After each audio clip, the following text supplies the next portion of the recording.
para enfrentar esses males? Dentro da Constituição e dentro da lei. E, por fim, uma última observação. O Supremo Tribunal Federal é o intérprete final da Constituição, mas não é o dono dela, nem tampouco o seu intérprete único. A definição do sentido e alcance da Constituição cabe também à sociedade como um todo, com as cautelas próprias, com os filtros adequados. Não se deve ter a arrogância de se achar proprietário da Constituição, com o poder de excluir a cidadania do acesso a ela. Não preciso relembrar aqui o que ocorre com o prestígio e a credibilidade de uma instituição que repetida e prolongadamente frustre as demandas legítimas da sociedade. Portanto, eu faço esse longo introito para dar texto e contexto ao tema que nós estamos discutindo e trabalhar sobre dados da vida real, com estatísticas oficiais. Não preciso recapitular os antecedentes dessa controvérsia, o que já foi feito com maestria pelos votos que me antecederam, e aqui cumprimento, com atraso, mas não tarde demais, o voto do eminente ministro Marco Aurélio, que de longa data sustenta uma posição diferente, e desde que eu entrei no tribunal, em muitas matérias temos consensos, em algumas temos divergências profundas, o que jamais afetou a relação afetuosa e de admiração que mantenho com Sua Excelência. E também saúdo os votos dos ministros Alexandre de Moraes e Luiz Edson Fachin. Só para lembrar que desde a promulgação do Código de Processo Penal se podia executar a pena. Aliás, gostaria de lembrar que por largo período, que vai até 2011, ao menos nos textos do Código de Processo Penal, a execução da pena podia ser feita desde o primeiro grau. Na verdade, por largo período vigorou a exigência de que, para apelar, o réu tinha que se recolher preso. Por largo período, como é em muitas partes do mundo, pode-se executar a decisão condenatória depois do primeiro grau. E depois passou-se a poder executar depois do segundo grau. E este dispositivo conviveu com a Constituição de 1988, até a mudança de jurisprudência do Supremo, e como lembrou o ministro Alexandre de Moraes, por mais de 2 décadas se pôde prender depois do segundo grau, e o mundo não caiu, o devido processo não foi arruinado. Portanto, são escolhas possíveis e escolhas legítimas. É preciso apenas determinar o que respeita na proporção adequada direitos fundamentais dos acusados e o interesse da sociedade na pretensão punitiva. O Supremo mudou esta jurisprudência em 2009 e proibiu a execução depois do segundo grau. E revisitou esta jurisprudência pelas mãos honradas, queridas e saudosas do ministro Teori Zavascki em 2016. Aliás, em 3 julgamentos. No primeiro habeas corpus, 126.292, de fevereiro de 2016, depois no julgamento da cautelar em 2 dessas ações declaratórias de condicionalidade aqui em discussão, e, por fim, em repercussão geral, em 11 de novembro de 2016, reafirmando, e aí vinculativamente, a ideia de que é possível a execução. Houve razões específicas e importantes para essa mudança de jurisprudência, que eu sustentei lá atrás, em 2016, a figura da mutação constitucional, que é quando uma Suprema Corte muda uma interpretação que constantemente vinha dando a um dispositivo constitucional. Quando é que ocorre esse tipo de mutação constitucional que gera um overruling, uma mudança da jurisprudência? No modo como eu penso, em 3 situações. 1, mudou a percepção do direito em relação àquela matéria. Igualdade hoje é completamente diferente do que era igualdade há 50 anos atrás. 2, muda a realidade fática. A ação afirmativa que se justifica hoje pode não se justificar daqui a 50 anos. Ou terceiro lugar, e muito importante, e foi isso que aconteceu, pelos impactos negativos produzidos por um determinado entendimento jurisprudencial. Quais foram os impactos dramaticamente negativos que a mudança da jurisprudência em 2009 trouxe para o direito brasileiro? 1. Poderoso incentivo à infindável interposição de recursos protelatórios. E aqui, queria realçar, não há nenhuma crítica ao advogado cujo papel é, dentro das possibilidades do sistema, manter o seu cliente solto. Portanto, a crítica não é a advocacia. A crítica é ao sistema, que permite a interposição de recurso descabido atrás de recurso descabido até que se produza a prescrição. E que era o que acontecia. Portanto, um poderoso incentivo à litigância procrastinatória que, com respeito devido e merecido, a meu ver, faz mal para a advocacia e não bem para a advocacia. Segundo lugar, reforço à seletividade do sistema, porque a Defensoria Pública não litiga assim e as pessoas pobres não têm recursos para pagar recursos, não têm recursos financeiros para pagar recursos judiciais indefinidamente e que se contavam às dezenas, às vezes só no Supremo Tribunal Federal. Em terceiro lugar, pelo mais absoluto descrédito que trouxe para o sistema de justiça, junto à sociedade, pela demora interminável na punição e pelas frequentes prescrições, gerando uma sensação, mais do que uma sensação, uma realidade de impunidade. Em votos anteriores, eu listei, porque essa é a quarta vez que nós discutimos essa matéria. Essa é a verdade. E eu bem entendo, nós somos uma democracia felizmente estabilizada, mas ainda em formação, e, portanto, muitas questões são rediscutidas frequentemente, mas em algum lugar do futuro, que eu espero próximo, a jurisprudência vai ser estabilizada. E uma vez produzida uma decisão da Suprema Corte, aquele assunto está definido, como é em toda parte do mundo. Aqui nós decidimos uma vez, depois decidimos a segunda, depois decidimos a terceira, estamos decidindo a quarta, e nada me diz que no ano que vem alguém possa mudar de opinião, ou possa haver uma substituição, e a gente vai rediscutir de novo. A jurisprudência é um valor intrínseco em si, independentemente do mérito do que ela represente. E como o sistema de precedentes e de respeito à jurisprudência é relativamente novo no Brasil, nós ainda não consolidamos essa ideia, mas vamos consolidá-la. Precedente existe para ser respeitado. Em votos anteriores, eu citei com detalhes sórdidos os casos absurdos de impunidade que se multiplicaram pelo direito brasileiro, muitos chegando aqui. O jornalista que matou a namorada e por 10 anos ficou livre, o parlamentar que desviou muitos milhões e só foi cumprir a pena 14 anos depois, às vésperas da prescrição, por uma atuação proativa, justiça seja feita, de última hora, do ministro Dias Toffoli. Quando chegou aqui, faltavam 3 horas para a prescrição.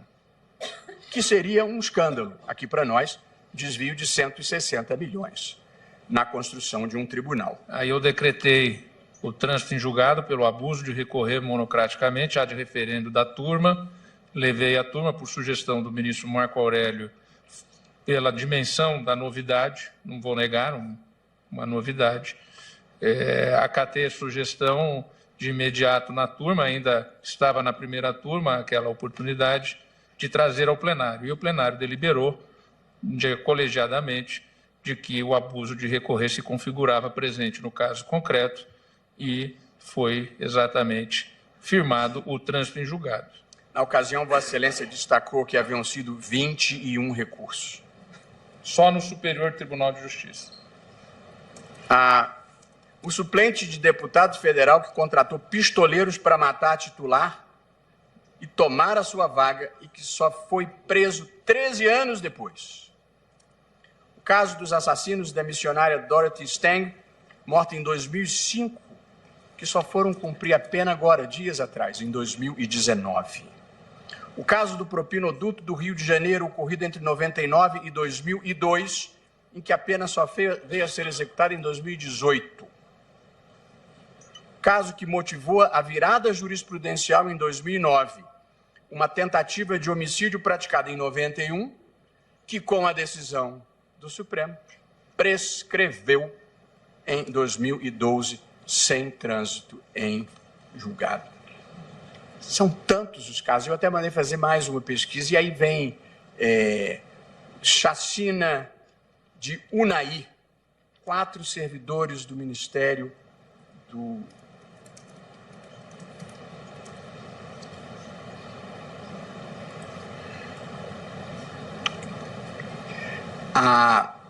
Quatro servidores do Ministério do Trabalho foram assassinados em 2004 e só em 2019 se conseguiu prender finalmente os acusados. Foi por essas razões, pela injustiça que passeava impunemente pelos tribunais brasileiros, que o Supremo, em boa hora, mudou esta jurisprudência em 2016 por 7-4. Uma votação expressiva.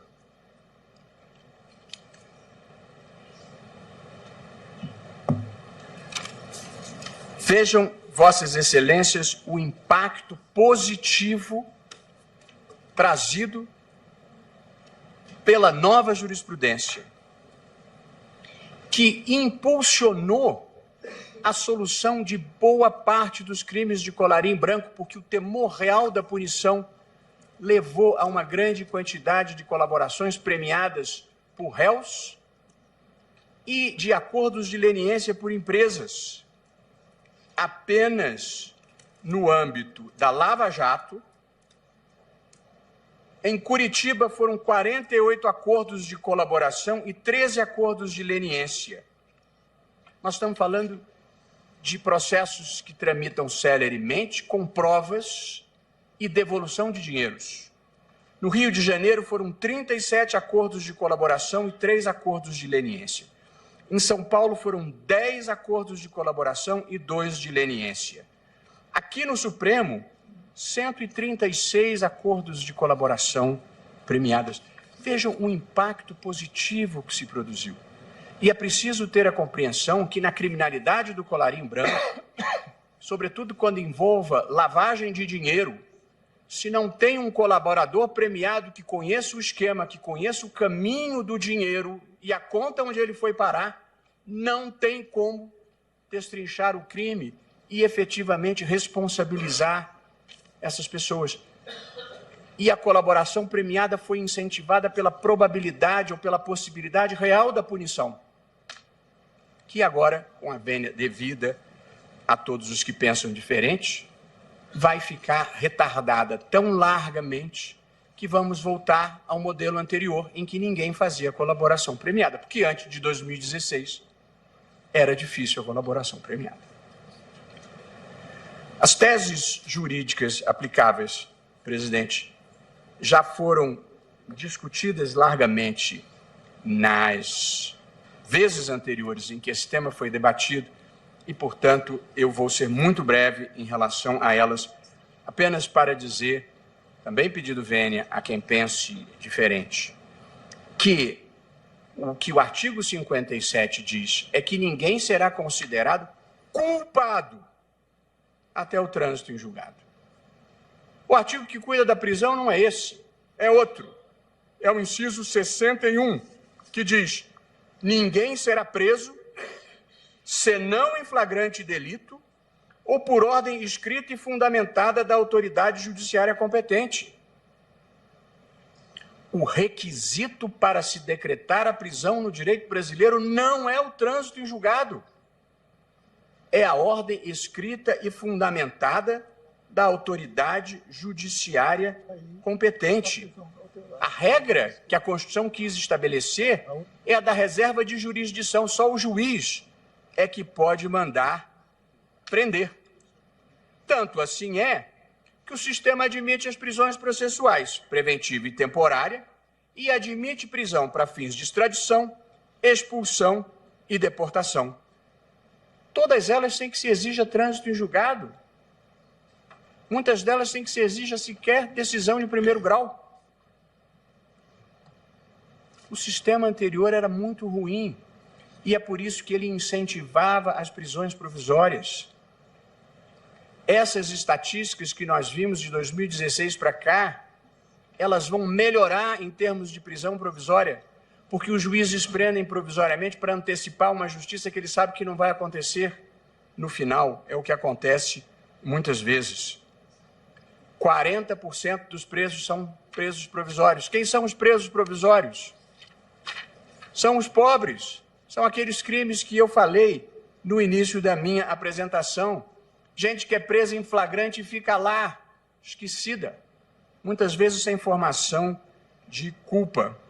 Portanto, parte do problema das prisões provisórias, boa parte, é a ineficiência do sistema.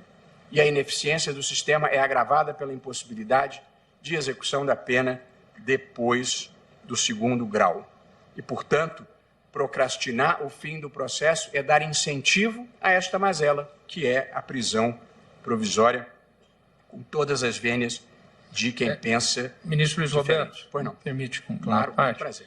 Esse tema que Vossa Excelência toca nesse momento é extremamente importante, porque é algo que, sinceramente, nem eu tinha conhecimento diretamente até assumir o Conselho Nacional de Justiça, quando também assumi o Supremo Tribunal Federal.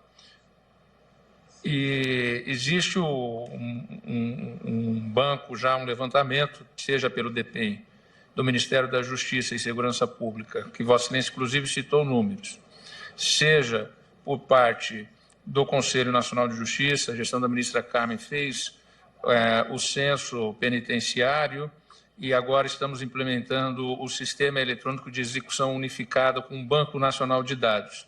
Mas no que pertine às prisões cautelares, ministro Celso, ministro Marco Aurélio, como as prisões cautelares não estão no juízo de execução, ficam a critério do juiz que a decreta, nós não temos esses dados, a não ser pelo número estatístico. Mas nós não sabemos ali, no dia a dia, em que fase que está essa prisão provisória, há quanto tempo a potencial condenação, e é uma dificuldade realmente. Estamos pensando, e acho que todos, né, que passaram pelo Conselho Nacional de Justiça sabem disso, cada um vai avançando um degrau, vai avançando, como fez o ministro Lewandowski nas audiências de custódia, como fez a ministra Carmen, como fez lá atrás o ministro Gilmar Mendes, quanto aos mutirões carcerários, e todos esses eventos atingiram exatamente em benefício aqueles mais pobres e mais carentes. Contribuíram para diminuir o número de encarcerados substancialmente, senhor presidente. Citando aqueles que já me precederam, né, os meus predecessores que estão ainda na Corte, no Conselho Nacional de Justiça. Já visto que quando o ministro Celso foi presidente, o ministro Marco Aurélio também presidiu a Corte, ainda não havia o Conselho Nacional de Justiça. Mas o ministro Gilmar fez os mutirões carcerários, o ministro Lewandowski as audiências de custódia, a ministra Carmen enfrentou bastante essa questão, também a questão da presa mulher, a questão exatamente, né, de levantar esses dados, ter uma certa objetividade. E no que diz respeito à prisão cautelar é a maior dificuldade, porque como isso não está na vara de execução, está sob o controle dos milhares de juízes criminais pelo Brasil afora, há uma dificuldade de acompanhamento dessas prisões cautelares. Só esse registro, mas estamos atentos a isso e procurando, porque realmente isso que Vossa Excelência toca é de extrema importância, dado o número e a porcentagem dos presos provisórios. Mas o cadastro de presos, ele traz quanto tempo, onde está, do Conselho Nacional de Justiça hoje, exatamente para se saber em que condições está e para que imediatamente o juiz possa ser alertado. Tem um push, né? Mas exatamente para vencer isso e é em reafirmação do que o ministro Barroso aqui expõe. Isso. Eu, inclusive, tenho um tópico aqui, presidente, em que elogio o Conselho Nacional de Justiça, porque nós finalmente estamos começando a trabalhar com dados e com diagnósticos, o que permite a cura. E, a propósito, também eu gostaria de ter saudado no início, comecei concentrado, os 10 anos de judicatura de Vossa Excelência. Somos amigos, divergimos aqui e ali, mas nos queremos bem e torcemos pelo sucesso um do outro. E também eu, como os demais, tenho muita alegria de tê-lo como presidente, conduzindo os nossos trabalhos.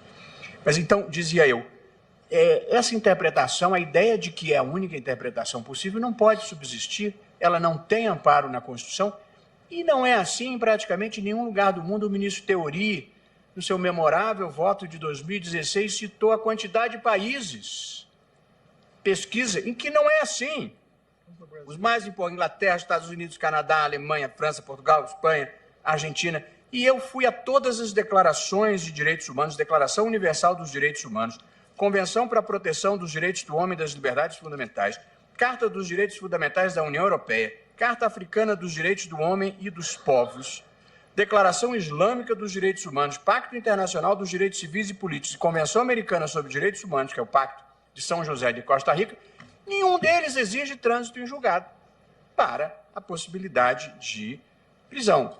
Portanto, nós estamos aqui numa escolha entre o padrão de justiça praticado mundialmente ou um padrão de justiça que não é praticado em lugar nenhum, nem nos países menos desenvolvidos.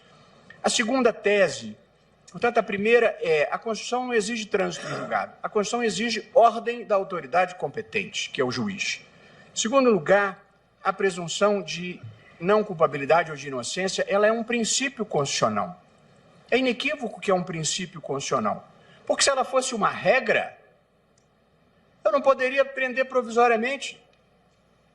Portanto, é um princípio que é ponderado com outros valores constitucionais.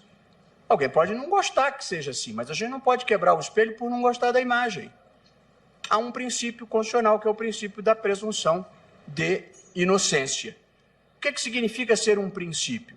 Regras são comandos definitivos, que você ou cumpre ou descumpre, tudo ou nada.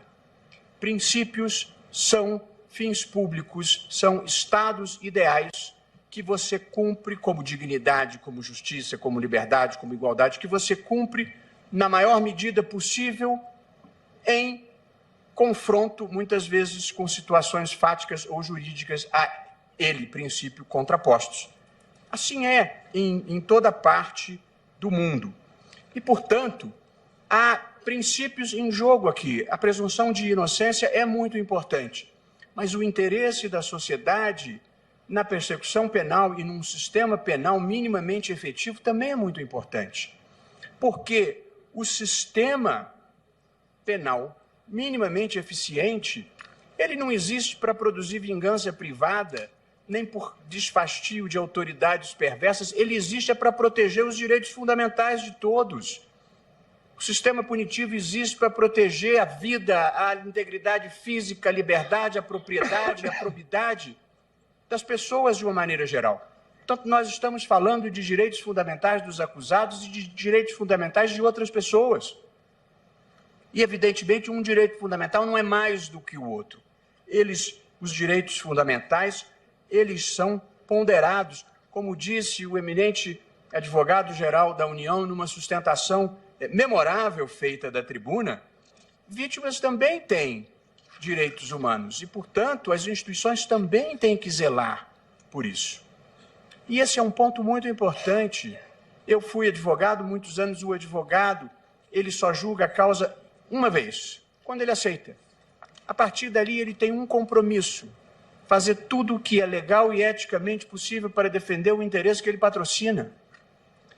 Mas quando você muda de lado de balcão, esse papel muda, porque você tem que ponderar os direitos fundamentais do acusado, que são muito importantes, porque o abuso no sistema penal é sempre um risco, com os interesses do sistema e com a próxima vítima. Nós somos, em alguma medida, guardiães da próxima vítima. Quando você prende alguém, Não é por prazer, não é por desfastio, é porque você está protegendo pessoas e instituições.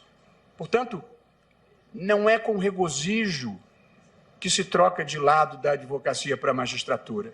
É uma missão muito espinhosa. É mais bacana defender a liberdade do que mandar prender.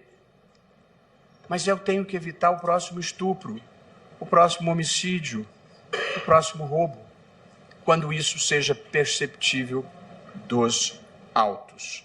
E, além disso, foi introduzido na Constituição, por emenda constitucional número 41, logo em 2005. O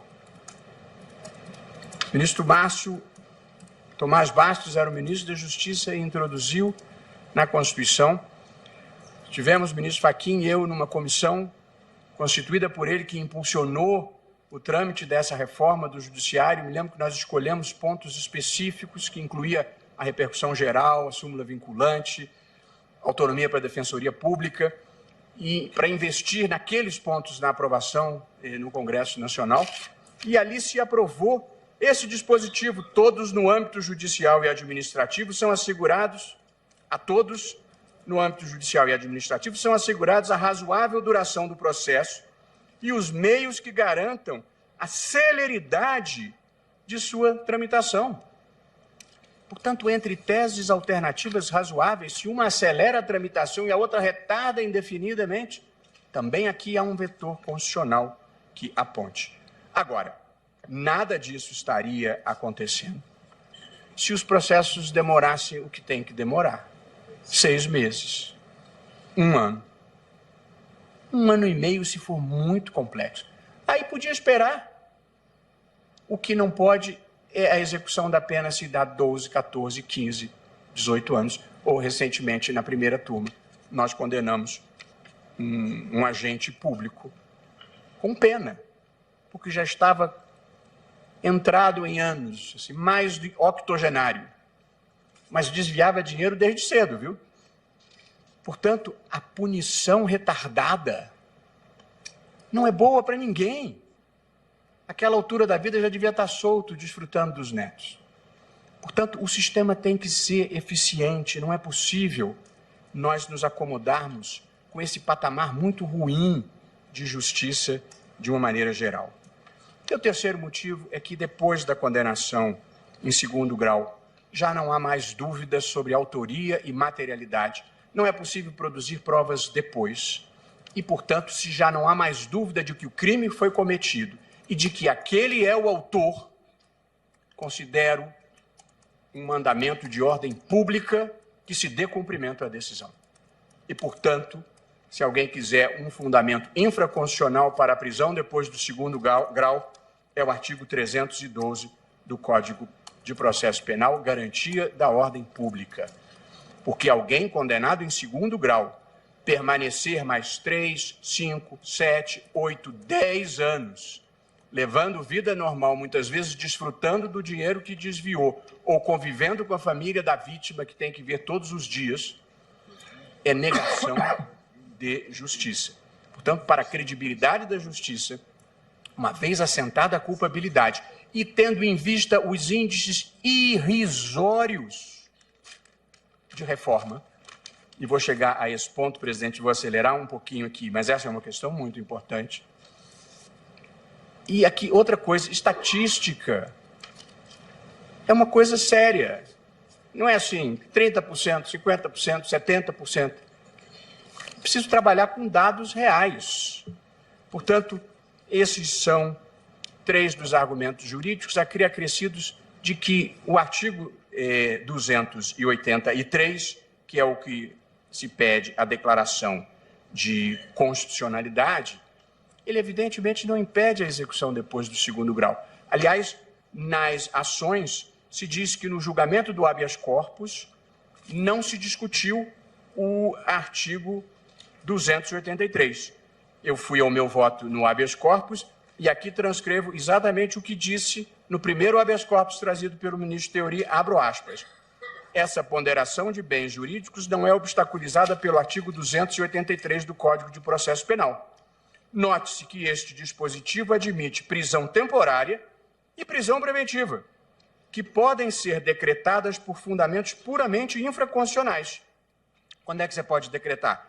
Quando é imprescindível para a investigação no inquérito ou por conveniência da instrução. Naturalmente, não serve o artigo 283, dizia eu lá, para impedir a prisão após a condenação em segundo grau, quando já há certeza acerca da materialidade e autoria por fundamento diretamente constitucional. Acentue-se porque relevante. Interpreta-se a legislação ordinária à luz da Constituição e não o contrário. Fecho aspas e digo agora, em português simples e claro, se o dispositivo não impede a prisão nem antes da sentença de primeiro grau, que permite a prisão cautelar e provisória, por que razão haveria de proibi-la depois de assentada a culpa por uma decisão de segundo grau? Admitindo-se, sem conceder, mas admitindo-se que esta fosse uma interpretação possível, evidentemente ela não é a única e, sobretudo, ela não é a melhor. Até porque tem que ser conciliada com o artigo 637 do próprio Código de Processo Penal, que diz que o recurso extraordinário não tem efeito suspensivo e os originais da decisão baixarão à primeira instância para execução da sentença. Se o recurso extraordinário não tem efeito suspensivo, você pode, naturalmente, executar a decisão. Foi isso o que largamente disse o ministro Teori Zavascki no voto do habeas corpus e depois no voto em que reafirmou a jurisprudência desse tribunal. Por fim, presidente, chego ao capítulo final do meu voto, que peço desculpas por ser um voto alongado, mas é porque essa é uma questão muito importante e eu, de novo, voltarei a trabalhar com números e impactos sobre a realidade, porque considero que isso é muito importante. Como eu já me manifestei diversas vezes aqui nessa bancada, nós precisamos de um giro empírico pragmático no Brasil. Nós temos que abdicar da retórica tonitruante e vazia e trabalhar com dados da realidade. Empírico, porque depende da experiência, e pragmático, porque é preciso ver os resultados que se produzem.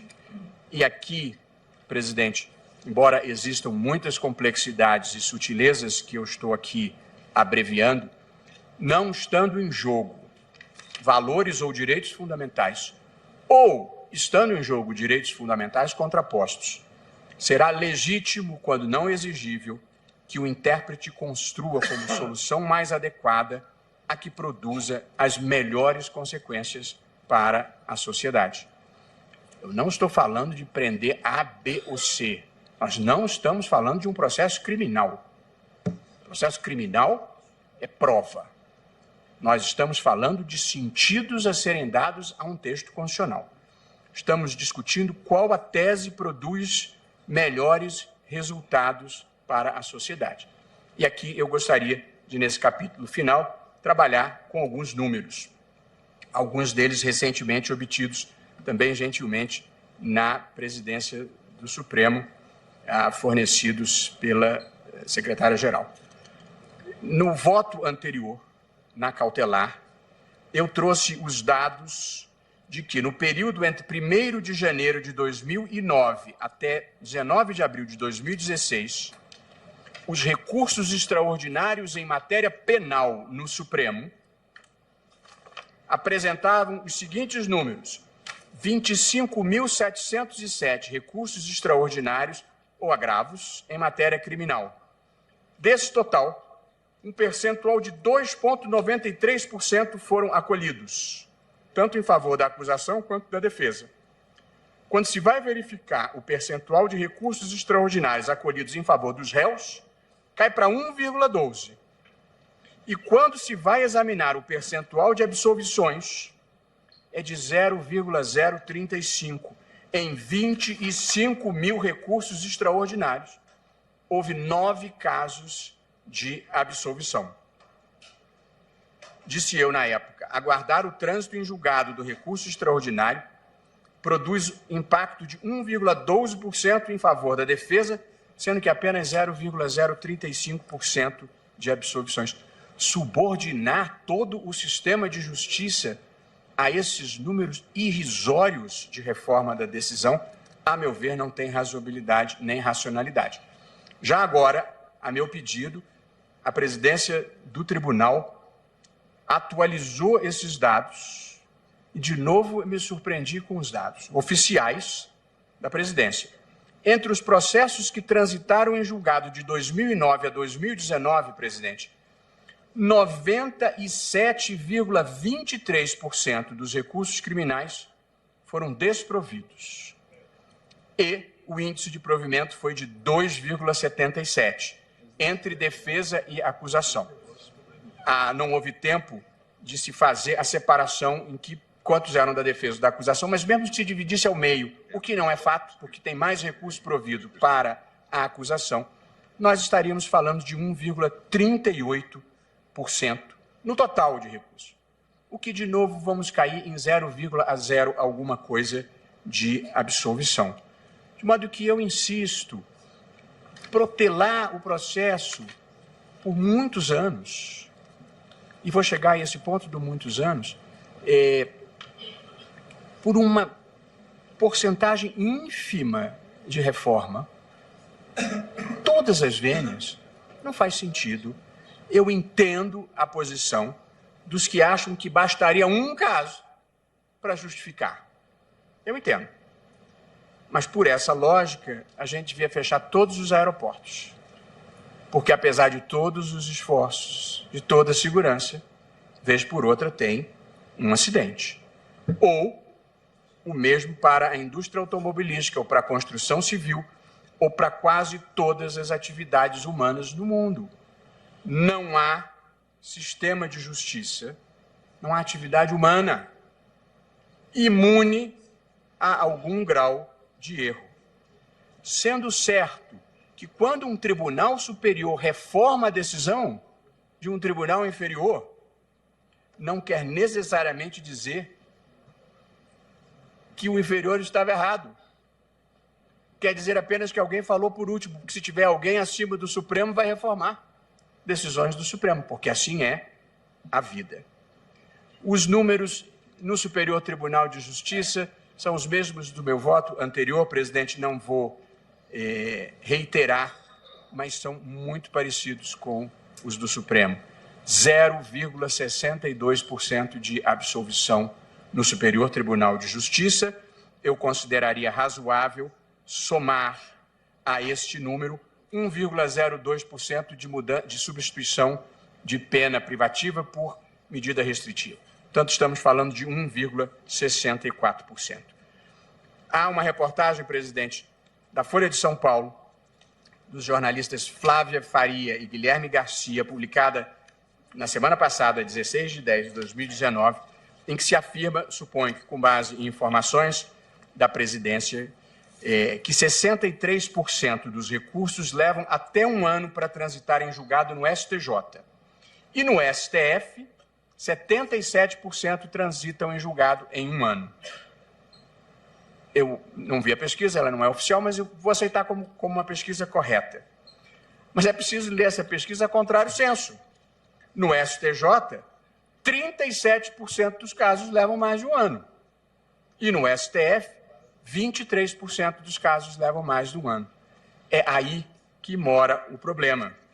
Como bem constataram os próprios jornalistas, abro aspas, quem tem recursos financeiros para arcar com bons advogados tem mais poder para recorrer às cortes superiores e há, sim, casos que se desenrolam por anos, ainda que sejam minoria, fecho aspas. É nesses 37% do STJ e nos 23% do Supremo que se encontram os casos da alta criminalidade, as situações emblemáticas de réus ricos e poderosos que não deixam o processo acabar. Esses é que serão os grandes beneficiários da mudança de orientação jurisprudencial. Esses casos levam anos, muitos anos. Ninguém se iluda. Eu fui colher os números da Lava Jato. 74 pessoas foram condenadas em segunda instância nos processos da Lava Jato no Paraná, segundo o Ministério Público. Dentre essas pessoas, João Bacari Neto, José Dirceu, Eduardo Cunha, Delúbio Soares, Sérgio Cabral, Gin Agelo, José Carlos Bunlai, Renato Duque e André Vargas. Desses, 36 fizeram acordos de colaboração premiada. Em relação aos 38 restantes, só 8 transitaram em julgado. As decisões são de 2015. Portanto, quando nós estamos falando de alta criminalidade, o trânsito em julgado é lerdo, é muito lerdo. Ainda está no STJ. Outra observação, presidente. Os números do tempo de tramitação nos tribunais superiores não levam em conta o tempo que os processos tramitam nos tribunais de origem. Leva de 1 a 3 anos para subir.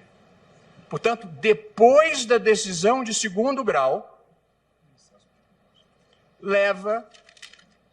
E aí, esse é um dado difícil, porque como o julgamento foi marcado, presidente, com um curto período, não foi possível levantar todas as estatísticas, e essa não é uma estatística que se obtenha com facilidade. Mas há uma inspeção do Conselho Federal de Justiça, do Conselho da Justiça Federal, no Tribunal Regional Federal da Primeira Região, de 2015. Leva, na Primeira Região, de 1 a 2 anos o juízo de admissibilidade, sem contar o período que vai da interposição do recurso contra razões até chegar ao juízo de admissibilidade. Portanto, nós estamos falando que depois da decisão de segundo grau e até chegar ao Supremo, passam-se, em muitos tribunais, dos mais sobrecarregados, no mínimo 1 ano, com frequência 2 anos. No caso do TRF1, era de 1 a 2 anos, mas em 2015. Mas de lá para cá, aumentou 48% a carga de processo, segundo o Conselho da Justiça Federal. Portanto, deve estar levando mais de 2. De modo que, ao tempo que leva no Tribunal Superior, tem que se adicionar o tempo que leva no Tribunal de Origem. E aí, o que acontece quando você finalmente decide isso, porque leva 2 anos em primeiro grau? Vamos fazer um processo que andou relativamente rápido. 2 anos no primeiro grau, 2 anos no segundo grau, 2 anos para subir. E 1 ano aqui, estamos falando de pelo menos 6 anos. E esses são os processos simples. Porque se for complicado, pode dobrar esse tempo. Não é bom esse sistema. Portanto, não poder executar depois do segundo grau, ainda tem que contabilizar o tempo que passa no tribunal de origem. Eu tenho aqui, presidente, a estatística de 1.000 casos em que houve prescrição, ou no STJ ou no Supremo. E aqui chego à conclusão do meu voto, presidente. O Brasil vive uma epidemia de violência e de corrupção. Nós nos tornamos o país mais violento do mundo, com 60 mil mortes por homicídio ao ano. É um número superior ao da guerra da Síria. O Brasil também vive uma epidemia de corrupção. Todos nós assistimos ao que aconteceu aqui. De acordo com a Transparência Internacional, organização reconhecida globalmente, o índice da percepção da corrupção no país tem piorado dramaticamente. Entre 180 países, nós ficamos na metade considerada mais corrupta. Em 2015, ocupávamos a 69ª posição. Em 2016, pioramos para a 79ª. Em 2017, caímos para a 96ª. E em 2018, estamos na 105ª posição na percepção de corrupção por parte da população. Esse é o contexto brasileiro. Esses são os números da nossa vergonha. O que justificaria, diante desse quadro, o Supremo Tribunal Federal, revertendo o entendimento anterior, que produziu resultados relevantes, adotar uma posição que vai dificultar o enfrentamento dessa situação dramática, respeitando todas as posições. De que lado da história nós estamos? Outro ponto. Eu tenho grande apreço pelas instituições. inclusive pela instituição em que eu trabalho, que é o Supremo Tribunal Federal. E não tenho nenhuma ambição nessa vida que não seja fazer um país melhor e maior. Considero que instituições políticas e econômicas inclusivas, eficientes e responsivas à sociedade estão na origem da prosperidade das nações, fazendo coro ao que escreveram Daron Acemoglu e James Robinson no livro Por que as Nações Fracassam. Porque acredito nas instituições e tenho apreço real pela instituição em que trabalho, preocupo-me, sim, com a sua imagem e com a percepção que a sociedade tem do Supremo Tribunal Federal. E a sociedade questiona, porque não consegue compreender muitas das decisões. E aqui eu respeito, nada do que vou dizer importa em crítica ou desapreço à variedade de posições dentro de um tribunal que tem que ser independente. Estou documentando o fato de que a sociedade tem dificuldade de compreender um conjunto de decisões que, ao ver dela a sociedade, torna mais difícil a superação do quadro que eu descrevi antes. Eu já listei essas hipóteses em decisão anterior, retirada dos casos da 13ª Vara Federal, onde estava funcionando, transferência da Justiça Federal para a Justiça Eleitoral. Considerou-se inconstitucional a condução coercitiva que vigorava há décadas. Entendeu-se que parlamentar que utiliza o cargo para praticar crimes, o afastamento está sujeito à casa legislativa, mais de 50 habeas corpus no Rio de Janeiro, que foi um estado devastado pela corrupção. Tivemos a situação de que, se as alegações finais foram apresentadas pelo réu não colaborador, em conjunto com o réu colaborador, anula tudo para trás, as suspensões dos processos em que houve compartilhamento de dados da Receita e do COAF, e agora essa discussão do 2º grau. É um conjunto de decisões que muitas vezes a sociedade não compreende, e muitas vezes eu tampouco. E, por fim, há uma questão final que considero importante. Há décadas o Brasil tenta furar o cerco da renda média e se tornar um país verdadeiramente desenvolvido. Ser desenvolvido significa melhor educação, melhor saúde, melhores salários, melhor qualidade de vida para a população. Não é um objetivo desimportante.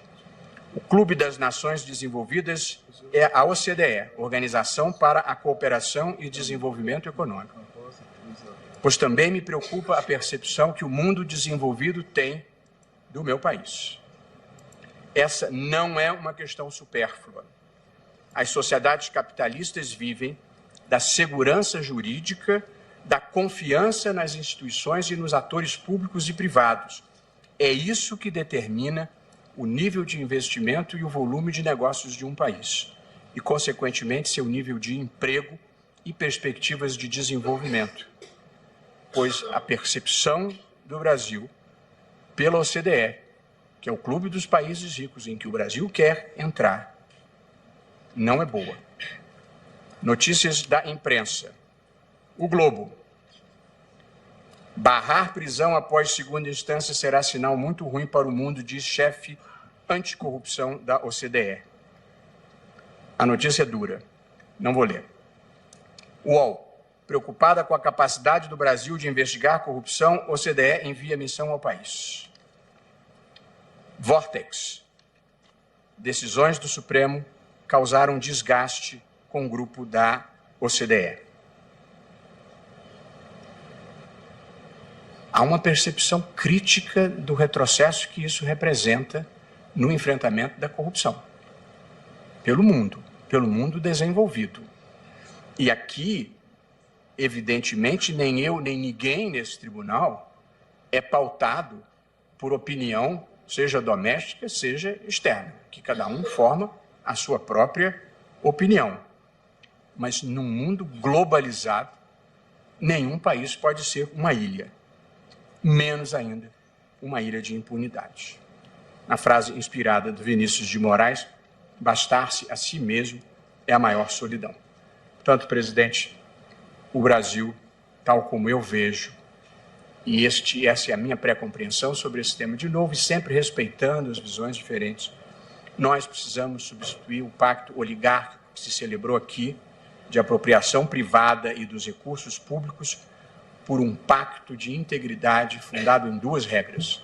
No espaço público, não desviar dinheiro, no espaço privado, não passar os outros para trás. A integridade vem antes da ideologia, antes das escolhas políticas. A democracia tem espaço para liberais, progressistas, conservadores, mas não para a desonestidade aceita pacificamente. Esta é uma questão prévia. A busca por integridade não tem nada a ver com direita, não tem nada a ver com esquerda, centro ou qualquer lugar do espectro político. Nem tampouco com moralismo. Tem a ver com civilização, progresso e humanismo. E, portanto, quando eu interpreto a Constituição e estabeleço limites legítimos para direitos fundamentais, para devido processo legal e para legítimas pretensões do sistema de defesa da sociedade, eu me preocupo em dar os incentivos certos para as pessoas, para criar um tempo que supere tempos passados no Brasil. A ideia de que o crime compensa, de que os bandidos sempre acabam perseguindo os mocinhos e que o mal vence no final. Nós queremos mudar essa história e restabelecer nas pessoas em geral a crença de que vale a pena ser honesto, vale a pena agir de boa fé e restabelecer a primazia dos bons sobre os espertos. É assim que eu interpreto a Constituição, porque acho que esses são os valores que estão nelas inscritos. E, portanto, acho que o Supremo, em boa hora, mudou para melhor a jurisprudência. Nós começamos a melhorar o país. O crime cada vez passou a oferecer mais riscos, diminuímos os incentivos para o desvio de dinheiro. E acho, no fundo do coração, que não tem pobre nessa história. Nós estamos falando da alta criminalidade, dos desvios graúdos de dinheiros públicos. E não gostaria de voltar atrás nessa matéria. E, portanto, tal como votara na cautelar, voto também aqui no sentido de interpretar conforme a Constituição o artigo 283 do Código de Processo Penal, portanto, estou julgando parcialmente procedente a ação para interpretar conforme a Constituição o artigo 283 do Código de Processo Penal, para excluir a interpretação que impeça a possibilidade de execução de condenação criminal depois do segundo grau, porque acho que essa é a interpretação mais adequada da Constituição. Peço desculpas por ter me alongado, presidente e meus caros colegas, mas considero que esse é um ponto decisivo na mudança do Brasil. Muito obrigado. Agradeço ao ministro Luiz Roberto Barroso. Não há que se desculpar em relação ao tempo. Esse é um tema que esta presidência dará, não que dará, né, mas que a presidência, como aprendi com o ministro Marco Aurélio, é um coordenador dos trabalhos. Como coordenador dos trabalhos, cada qual dos ministros terá o tempo que entender necessário para proferir o seu voto nesta tão importante matéria. Registro a excelência dos votos proferidos, a partir do voto do ministro Marco Aurélio e dos votos divergentes do ministro Alexandre de Moraes, do ministro Luiz Edson Fachin e agora encerrando com um primoroso voto o ministro Luiz Roberto Barroso. Todos esses votos honram e engrandecem o Supremo num tema de tamanha importância. Também registro e saúdo as manifestações orais do dia de hoje, a partir do Dr. Miguel Pereira Neto, Dr. Técio Lins e Silva e também do doutor André Mendonça, advogado-geral da União, e o Procurador-Geral da República, Antônio Augusto Aras, que pela primeira vez falou da bancada, mas que não pela primeira vez falou nessa Suprema Corte, porque, tal qual outros de nós, não é, ministro Fachin, ministra Carmen, já utilizamos no passado, honradamente, a outra tribuna, a tribuna da advocacia.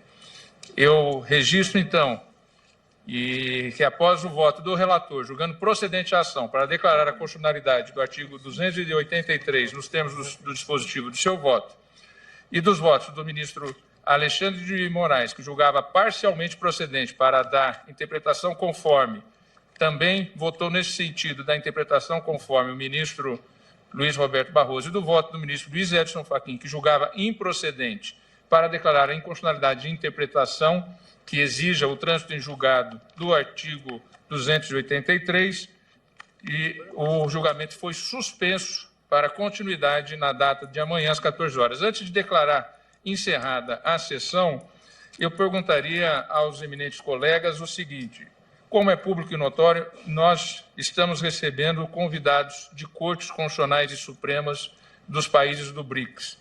Amanhã, às 18 horas, a abertura se dará aqui no Salão Branco.